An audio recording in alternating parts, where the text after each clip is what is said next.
EWS এর জন্য 58 plus, এসটির জন্য 52 প্লাস।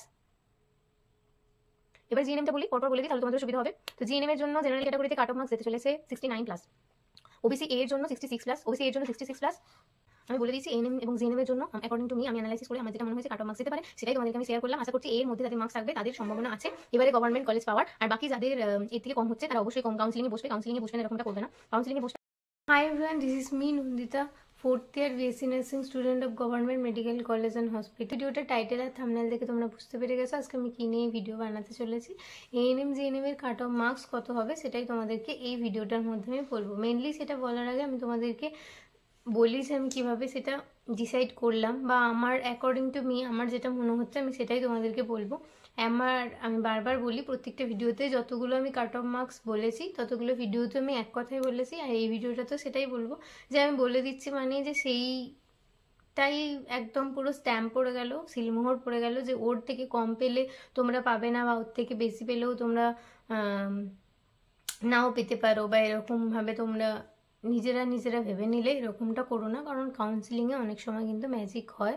তো সেটাই আমি তোমাদেরকে বলবো।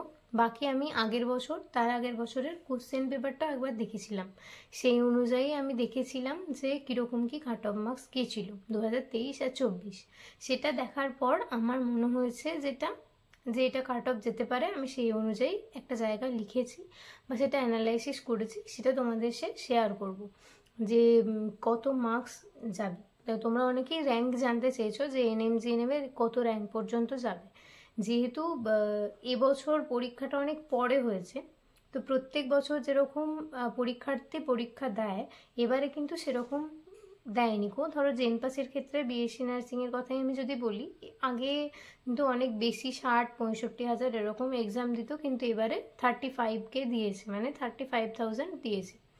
সেরকমই এএনএম জিএনএমও ভ্যারিয়েশন হয়েছে, তাই জন্য এক্সাম হয়েছে জাস্ট রেজাল্ট বেরোনোর আগে কত র্যাঙ্ক অবধি কাট অফ যাবে সেটা বলাটা একটুখানি চাপের, বলা মুশকিল।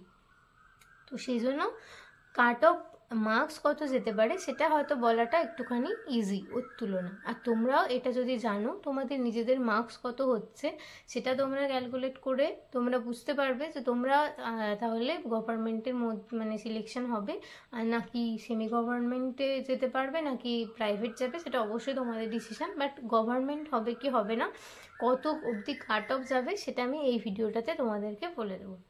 আমি একটা জায়গায় অ্যানালাইসিস করেছি, তো সেটা দেখে আমি তোমাদেরকে বলবো যে এএনএম এর জন্য কত মার্কস পেতে হবে, ফর জিএনএম ফর জন্য কত কাট অফ যাবে, আর জিএনএম এর জন্য কত কাট অফ যাবে according to category, general, OBC A, OBC B, ST SC সবার জন্য। তো সেটা দুটো সেপারেট করে আমি মার্কসগুলো বলছি, এটা অ্যাকর্ডিং টু মি সম্পূর্ণ আমার মতামত। তোমরাও অ্যানালাইসিস যদি চাও করতে পারো, আদারওয়াইজ যদি না চাও তো আমি যে নাম্বারটা বললাম যদি তোমাদের সেই নাম্বারের মধ্যে আশেপাশে আসে অবশ্যই তোমরা গভর্নমেন্টে সিলেকশন পাবে। আর তোমরা কি করবে, কাউন্সিলিংয়ে কিন্তু বসবে, কাউন্সিলিংয়ে বসার পর কিন্তু অনেক রকমের ম্যাজিক হয়। মেবি আমি যে নাম্বারটা বললাম তার থেকে কম পেয়েও তোমরা চান্স পেয়ে যেতে পারো, আবার যে নাম্বারটা বললাম তার থেকে বেশি পেয়েও চান্স নাও পেতে পারো। ঠিক আছে, প্রত্যেক বছরের তো অনুযায়ী আগের বছর তার আগের বছর দুটো অনুযায়ী দুটো ইয়ার ট্যালি করে আমি বুঝতে পেরেছি যে ম্যাক্স টু ম্যাক্স 3-4 নাম্বারের বেশি কাট অফ আসে। ঠিক আছে, মার্কসটা 3-4 নম্বর বেশি হয়, মানে কি ধরো এবারে 49 মার্কস এসেছে জেনারেলের জন্য, আমি সাপোজ বলছি যে ধরো 49 মার্কস এসেছে জেনারেলে এবছর কাট অফ এসেছে, তো নেক্সট ইয়ার ওটা 49 থেকে হয়তো ওটা 51 to 52 কাট অফ মার্কসে যাবে, এরকমটাই হয়ে থাকে। তো সেরকমভাবেই আমি 2-3 বছরের নাম্বার অনুযায়ী অ্যানালাইসিস করেছি কাট অফ মার্কসটা, দিয়ে তারপর তোমাদেরকে শেয়ার করছি। আমি একটা পেজে লিখে রেখেছি, তো সেখান থেকে আগে একটু দেখে নিই তারপর তোমাদেরকে বলছি, কারণ আমার পক্ষে এতটা তো মনে রাখা সম্ভব না, এটা তো তোমরা বুঝছোই। ঠিক আছে চলো বলি। তো যে এবার ফার্স্টে আমি এএনএম এরটা বলে দিই তোমাদেরকে। ফার্স্টে এএনএম এর জেনারেল ক্যাটাগরির জন্য কাট অফ, তো জেনারেলের জন্য 86 প্লাস, জেনারেলের জন্য 86 প্লাস, ওবিসি এ এর জন্য 83 প্লাস, ওবিসি বি এর জন্য 80 প্লাস, এসসির জন্য 78 প্লাস, ইডব্লিউএস এর জন্য 58 প্লাস, এসটির জন্য 52 প্লাস, এবার জিএনএমটা বলি, পরপর বলে দিই তাহলে তোমাদেরও সুবিধা হবে। তো জিএনএম এর জন্য জেনারেল ক্যাটাগরিতে কাট অফ মার্কস যেতে চলেছে 69+। ওবিসি এ এর জন্য 66+, ওবিসি এর জন্য 66+, ওবিসি বি এর জন্য 66 to 68 এর মধ্যে থাকতে পারে, এসসির জন্য 66+, ইডব্লিউএস এর জন্য 58+, এসটির জন্য 52+। আমি বলে দিয়েছি এএনএম এবং জিএনএম এর জন্য অ্যাকর্ডিং টু মি আমি অ্যানালাইসিস করে আমার যেটা মনে হয়েছে কাট অফ মার্কস যেতে পারে সেটাই তোমাদেরকে আমি শেয়ার করলাম। আশা করছি এর মধ্যে যাদের মার্কস থাকবে তাদের সম্ভাবনা আছে এবারে গভর্নমেন্ট কলেজ পাওয়ার। আর বাকি যাদের এর থেকে কম হচ্ছে তারা অবশ্যই কাউন্সিলিংয়ে বসবে। কাউন্সিলিংয়ে বসবে না এরকমটা করবে না, কাউন্সিলিংয়ে বসবে, তারপর হোপ ফর দ্য বেস্ট।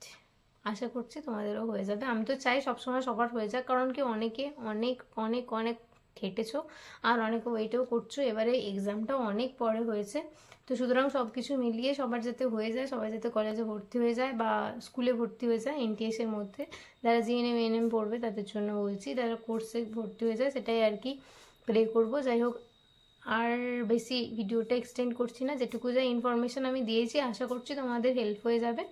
আর বাকি যদি আরও কিছু ডাউট থাকে বা আরও কিছু যদি কোয়ারি থাকে সেটা আমাকে কমেন্ট সেকশনে জানাও, আমি চেষ্টা করব সেটুকু প্রবলেম সলভ করে দেওয়ার। যদি আমার না জানা থাকে আমি জেনে সলভ করে দেওয়ার চেষ্টা করব। সব কিছু তো আমার পক্ষে জানা সম্ভব নয়, আমিও চেষ্টা করছি আস্তে আস্তে নিজেকে ডেভেলপ করার তোমাদের জন্য আর নিজের জন্য। বাকি এইটুকুই, এই ভিডিওটার মধ্যে এইটুকুই যে তোমাদের সাথে শেয়ার করা ছিল। আশা করছি তোমাদের একটু হলেও হেল্প হবে, আর হেল্প হলে অবশ্যই কিন্তু সাবস্ক্রাইব করে দিয়ে যেও। সব রকম ভিডিও দেওয়ার চেষ্টা করছি আর এভাবে চেষ্টা করব। বাই।